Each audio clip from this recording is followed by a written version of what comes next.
My name is Sophia, and my childhood was filled with the kind of privilege most people only dream about.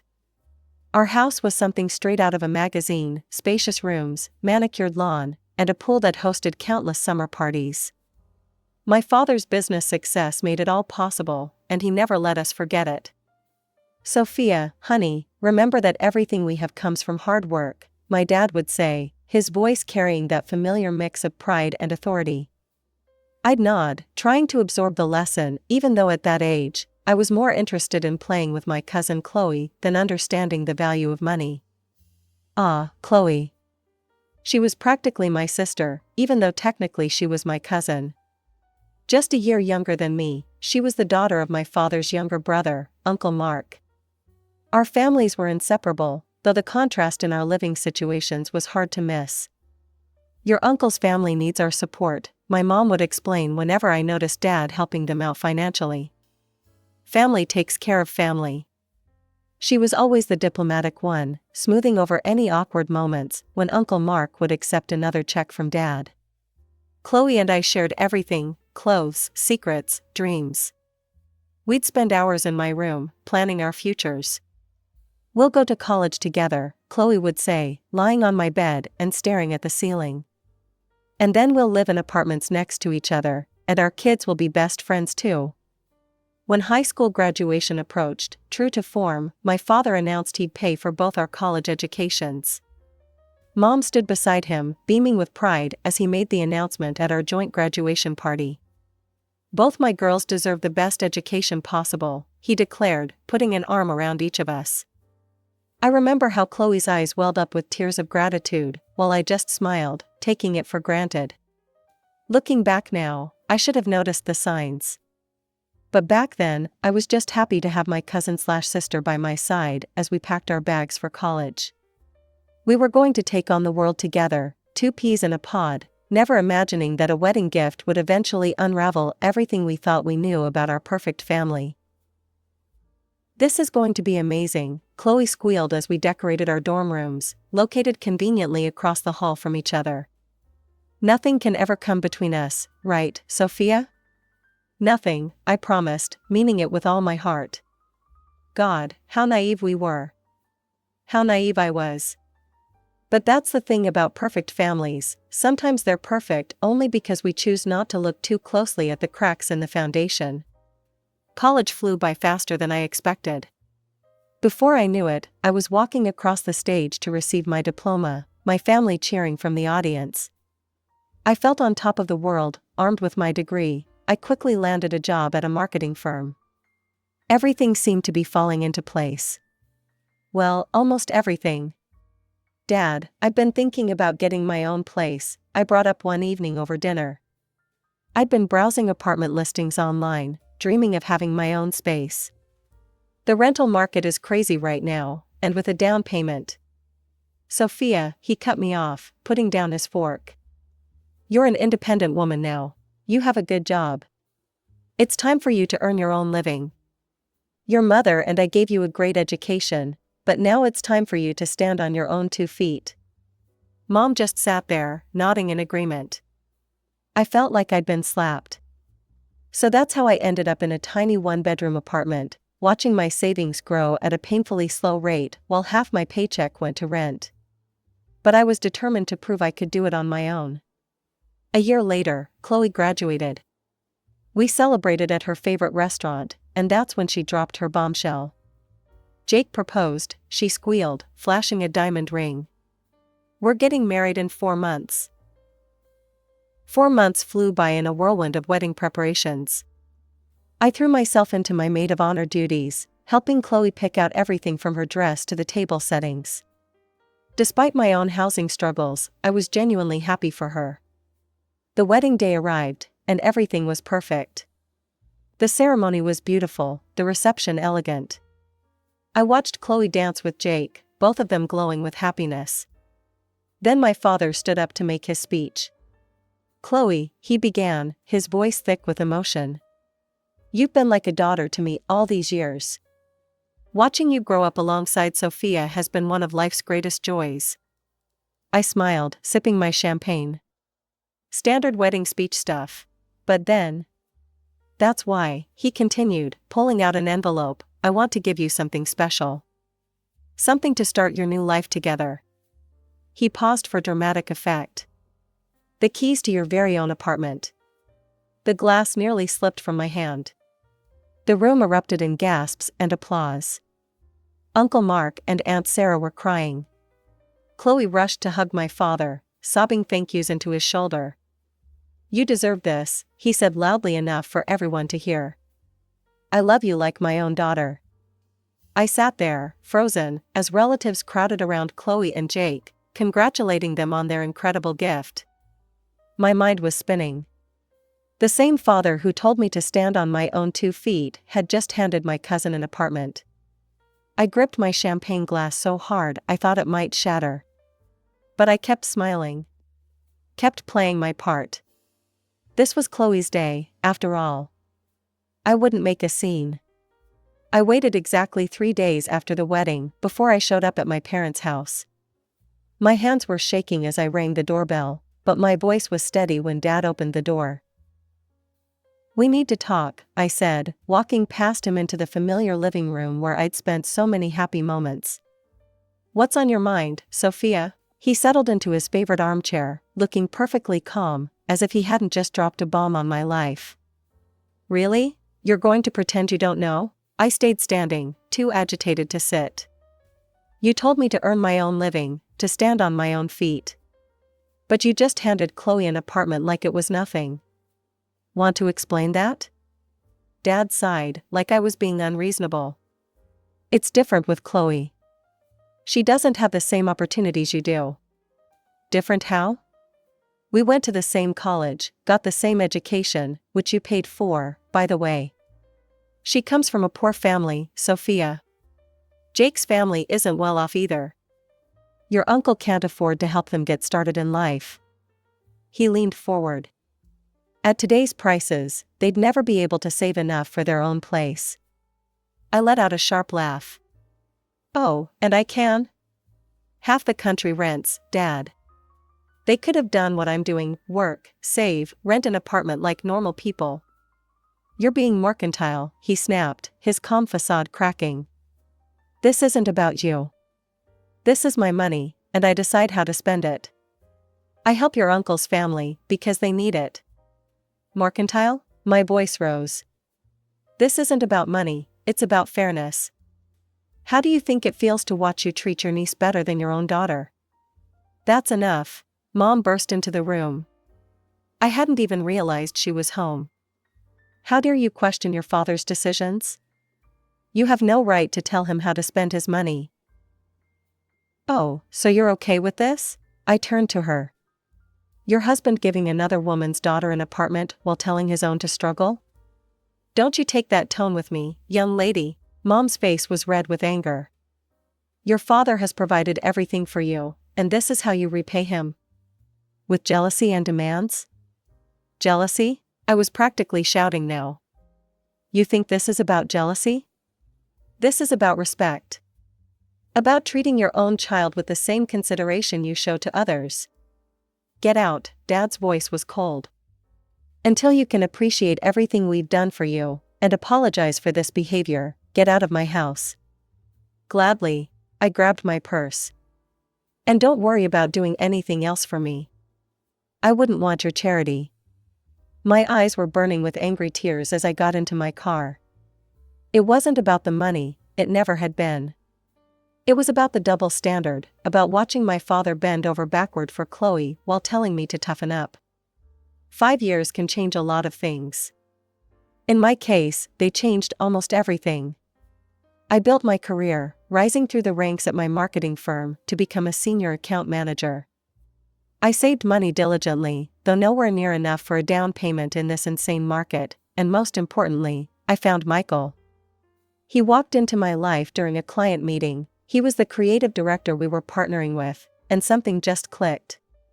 The moment he proposed, on a random Tuesday evening while we were cooking dinner together, I knew I'd finally found someone who truly put me first. The wedding planning started immediately. Our date was set for early summer, and I threw myself into it with the same determination I brought to everything else in my life. The venue was booked, the dress was chosen, and then came the hardest part, the guest list. I spent hours at my kitchen table, staring at names and relationships, though it wasn't hard to decide who wouldn't be on it. I hadn't spoken to my parents or Chloe in 5 years, not since Chloe's nasty message on Facebook. "You're just jealous, because I have a husband and an apartment while you have neither. Grow up, Sophia. Maybe if you weren't so entitled, you'd have both by now. But I guess some people just can't handle seeing others succeed." I'd blocked her after that. It was easier that way, cleaner. I built a new life, surrounded myself with people who valued me, and tried to forget about the family that had made me feel like a second-class daughter. But word travels fast in families, even broken ones. I was sitting in my apartment, reviewing floral arrangements and debating between roses and peonies, when my phone rang. Dad's name flashed on the screen, the first time in 5 years. My heart jumped into my throat, and my hand shook as I answered. "Sophia," his voice sounded older somehow, more tired. "I hear congratulations are in order." "Who told you?" My voice came out steadier than I felt. "Does it matter? Why didn't you invite me to your wedding?" He paused, and I could hear the hurt in his voice. "I'm your father. I should be the one walking you down the aisle." A bitter laugh escaped me before I could stop it. "Really? Now you want to play the father card?" "Sophia. Actually, I'm curious," I cut him off, feeling reckless. Something about hearing his voice had unleashed all the emotions I'd kept carefully contained for 5 years. "Will you be giving me an apartment as a wedding gift? You know, like you did for Chloe?" The silence on the other end stretched out so long I thought he'd hung up. Finally, he cleared his throat. "Look, sweetheart, business hasn't been great lately. I can give you $5,000 for the wedding. That's a generous gift. You should be grateful." $5,000. After giving Chloe a whole apartment. I felt that old familiar burn of indignation rising in my throat. Some things, it seemed, never changed. "Thanks for your generosity, Dad," I said, my voice dripping with sarcasm. "But keep your money, I don't need it." The line went dead before he could respond. I stared at my phone, my hands trembling slightly, wondering if that 5-year silence had been better than this reminder of why I'd cut contact in the first place. The notification popped up on my phone the next morning. "Robert Anderson has shared a post." My father rarely posted on social media, so seeing his name alone made my stomach clench. When I opened it, my hands started shaking. "I never thought I'd have to write something like this about my own daughter," the post began. "But Sophia has shown her true colors. She's demanding an apartment as a wedding gift, threatening not to invite me to her wedding unless I comply. The selfishness and mercenary attitude she's displaying breaks my heart. What happened to the daughter I raised?" The comments started rolling in immediately. "Aunt Linda, how ungrateful can she be? Cousin James, some people never appreciate what they have." Even people I barely knew were weighing in, "You can't demand gifts like that. What kind of daughter blackmails her own father?" My fingers flew across the keyboard before I could stop myself. "A matter of principle? You gave my cousin an apartment for her wedding. Your own daughter deserves the same consideration, or at least an explanation for the difference in treatment." But the comments kept coming, each one more judgmental than the last. My hands were shaking so badly I could barely type, but something had snapped inside me. I opened a new post and started writing. "Let me tell you all a story that's been bothering me for years," I began. "It's about a father who has always treated his niece better than his own daughter. Let me list the ways. Every birthday, Chloe got lavish parties while mine were simple family gatherings. When we went on family trips abroad, Dad always took Chloe shopping separately, buying her extras I never got. Her pocket money was consistently double mine. Dad paid for her education, which I appreciate he did for both of us. He gave her an apartment as a wedding gift, while telling me to stand on my own feet. At Chloe's wedding, she had her first dance with my father instead of her own. And you know what? The more I think about it, the more suspicious this whole situation seems. I wouldn't even be surprised if it turned out Chloe was actually my father's daughter. I hit post before I could second guess myself. The words stared back at me from the screen. A nuclear bomb dropped into the middle of our family's carefully maintained facade. There would be no taking it back now. The aftermath of my post was nuclear. Within hours, my phone was blowing up with calls and messages from every corner of the family.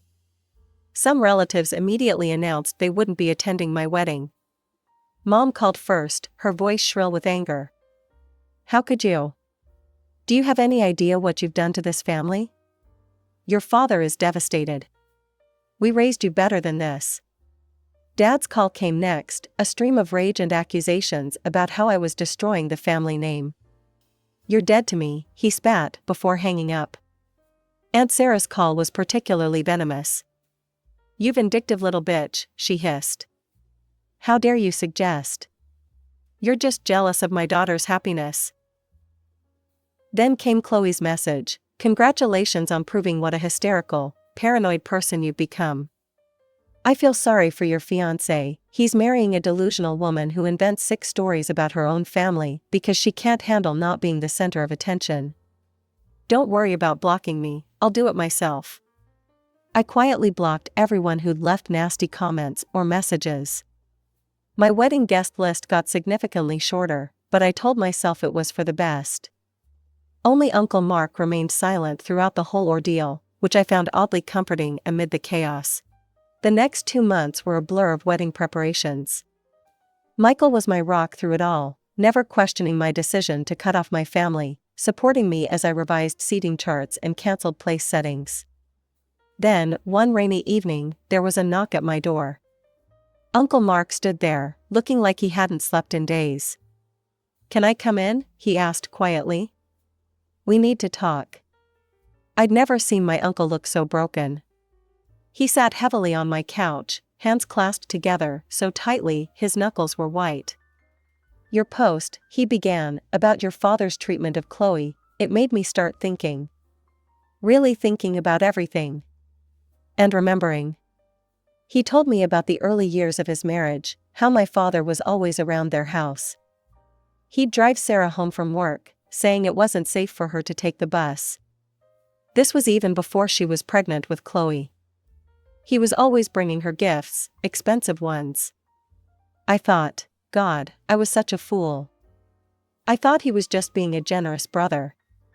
Uncle Mark's voice cracked. He reached into his jacket and pulled out an envelope with trembling hands. "I had to know. After your post, I just had to know." The DNA test results were printed on official laboratory letterhead. My uncle had collected hair samples from all 3 of them, himself, Chloe, and my father.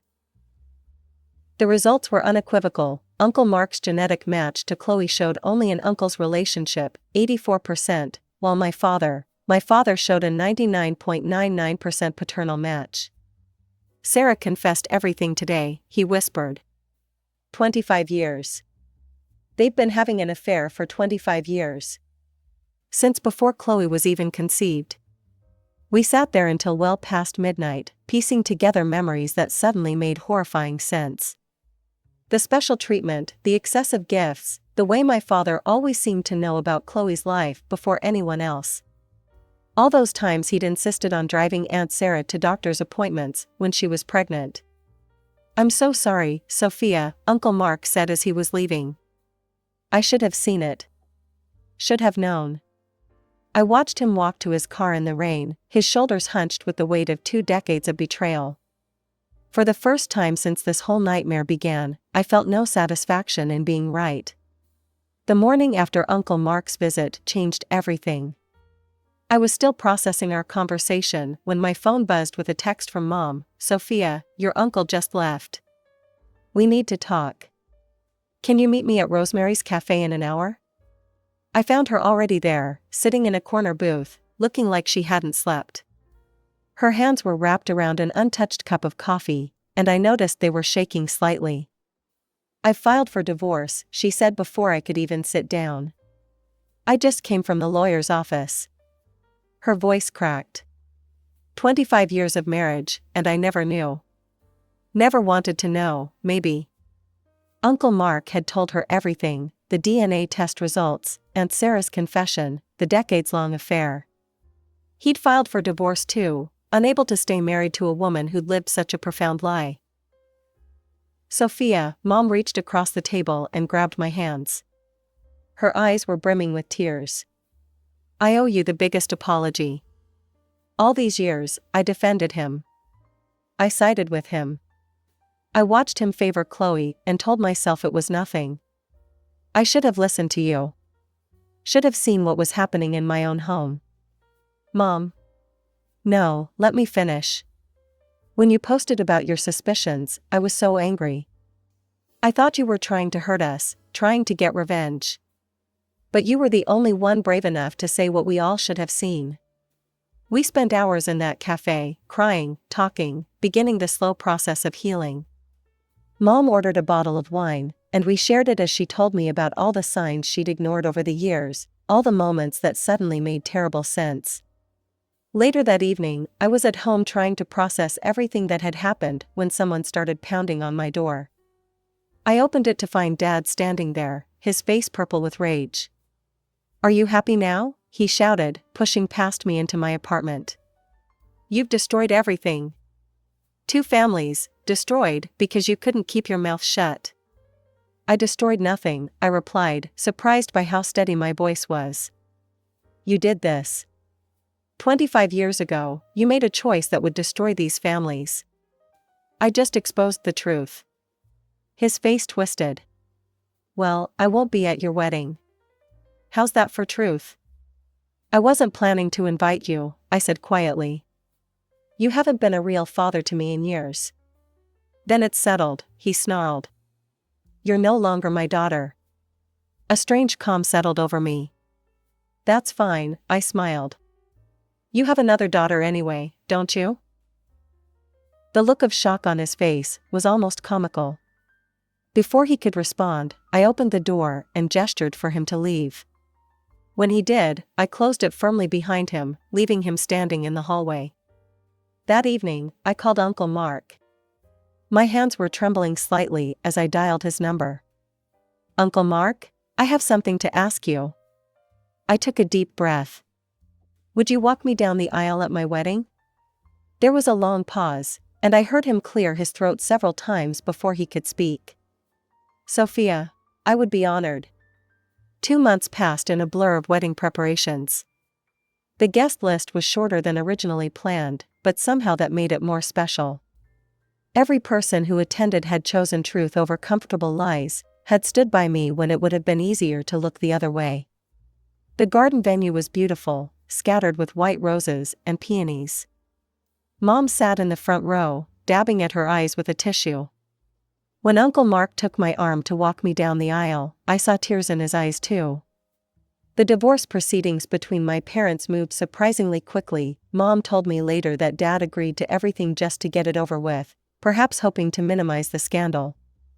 They settled out of court, and Mom received a $200,000 settlement. I was in my rented apartment, surrounded by wedding thank you cards I was writing, when Mom came to visit one afternoon. "I want you to have this," she said, sliding an envelope across my coffee table. Inside was a check for the full settlement amount. "I don't need this money. What I need is for my daughter to have the home she deserves." She reached out and squeezed my hand. "Consider it compensation for all the years I failed to stand up for you." "You didn't fail." "I did, but we're fixing things now." She smiled. "Besides, what better way to use his money than to finally give you what he should have given you years ago?" I won't pretend I didn't cry when I deposited that check. Or when Michael and I found the perfect apartment, a beautiful 3-bedroom with a balcony and enough space to start the family we're hoping for. Every time I unlock our front door, I feel a sense of justice being served. Dad and Aunt Sarah got married last month. I heard about it through the family grapevine. Apparently, they didn't even wait for the ink to dry on their respective divorce papers. They're not hiding their relationship anymore. Their social media is full of happy couples photos, as if the past 25 years of deception never happened. I don't follow their accounts. I don't need to. Most of our relatives sided with Mom and me once the DNA results became public knowledge. Even those who initially defended Dad couldn't ignore the evidence. Uncle Mark comes over for dinner every Sunday now. He's dating again, tentatively stepping back into life after the betrayal.